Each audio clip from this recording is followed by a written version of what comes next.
First exercise I'm hitting is cable core rotations. I find rotational ab exercises are the best because they engage a natural and frequent movement that we experience throughout the day. I like to think that you cannot overtrain abs, no matter how hard you try. The abdominal muscles never really rest, never. They are always engaged when we stand, walk, talk, eat, sleep, even when we breathe. The abs are working. For that reason, I put a lot of emphasis on the core. This is the area where absolute strength is generated, which then supports other muscles. A really strong core will improve any other exercises you do in the gym. Why? Because the abs are always working, always supported. Second exercise is modified candlestick. Strategically, I've placed this as a second exercise because I am warmed enough to perform it but not too tired to fail it. Because it's a very difficult one to begin with. What I like about it is that it's extremely important as it can be used in different areas of training. It has a multi-dimensional approach. Let me provide more insight into what I'm actually doing here today.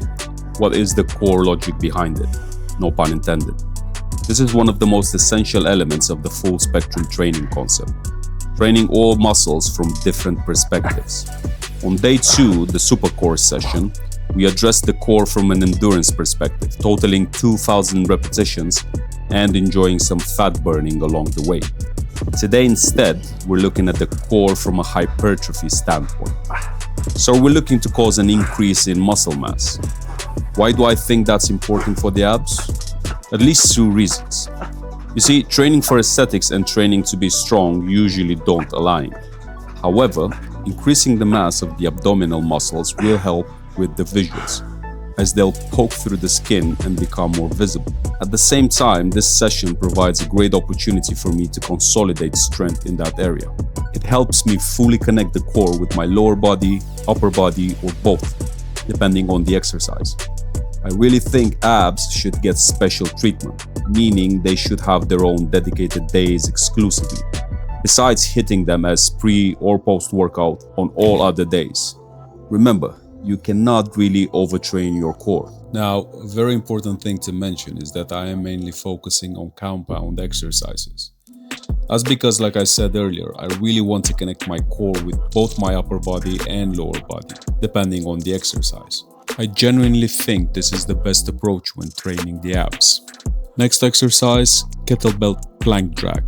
This is one that really connects the core to the whole body. I love how it creates that collaboration between muscles. It's probably one of the most compound exercises ever invented. It's an all-in-one approach, great mix of strength, stability, and coordination. We're still holding on to that kettlebell, this time for Russian twists. Once again, we're going back into the rotational movements, and this exercise is probably one of the best for that. It really connects the core with the upper body, especially the obliques and shoulders, making it a great way to tie everything together. I also use this exercise quite a lot, especially in my circuits or whenever I go for a quick full body workout. Last exercise is the ab wheel rollout. I consider this the final boss. If I've done everything right up to this point, this one should feel like a clean, powerful movement. What I mean by that is, once again, this is a full compound exercise. I can really feel the connection between my core, upper body and lower body as I perform it. And since it's the final movement, I treat it as a way to double check all the links between these areas.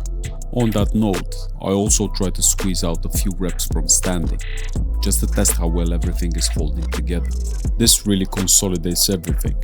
It brings a sense of closure to the session, like locking everything into place, both physically and mentally.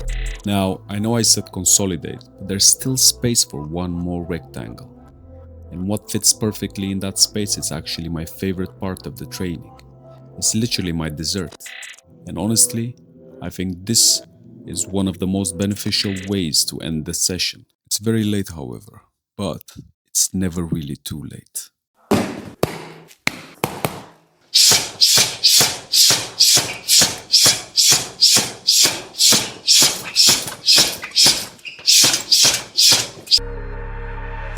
Dreams can only become real, achievable goals if we accept that time must be allowed to do its part. And one of the most important aspects of time is now, not later. That's why it's never too late. Never too late to take one step closer to achieving what you set your mind to. Never too late to fulfill a promise. Never too late to start building yourself. Time only becomes a limitation when you stop. As long as you keep moving, it is never too late.